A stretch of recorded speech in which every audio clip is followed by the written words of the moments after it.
Look, so your ability to ask well-articulated business-based questions is going to help you identify the good opportunities from the bad ones. Besides just doing the basic research on the company, look, I've worked with thousands of sales reps, and one of the most common complaints I hear is that they're in the wrong vehicle, they're not making enough money, or the job was simply just not the same as the hiring manager told them it would be in the beginning of the interview process. So look, you're not always going to be able to catch these 100% of the time, with these red flags through the interview process. But again, this will help you filter down what you really want to find in a legitimate sales opportunity.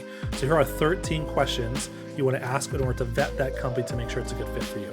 Number 1, do they have consistent lead flow? Number 2, how many calls are they getting per day?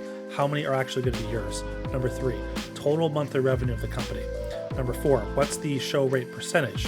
Number 5, how many prospects are actually booking appointments right now? Number 6, do you have a current setter and or SDR team? Number 7, what's the KPI for the closing? Pretty much how many units are being closed right now per month. Number 8, what's the expectation if I really perform? Number 9, what are your closers doing right now? Number 10, what is your lead flow coming from? How many leads you're getting right now per day? Number 11, what does the current outbound strategy look like at the moment?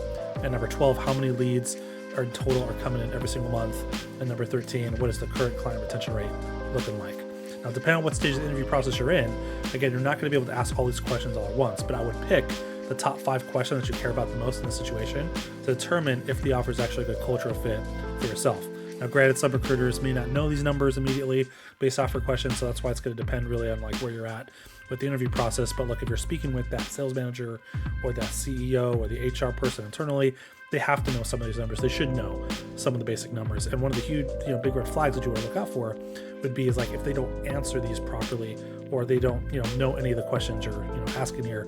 Because again, like a well-oiled machine that has the right structure for you to thrive in, again, they're going to be looking at these questions, these numbers, these, this data constantly, and so if they have it dialed in to some degree, they should be good to go, unless it's like a brand new company and you're scaling it out and you're the first sales member of the team. Then the dynamic shifts, right, just a little bit to being a bit more of a patient approach here. But just wanted to structure that. Hopefully that was helpful. I will see you guys in the next video.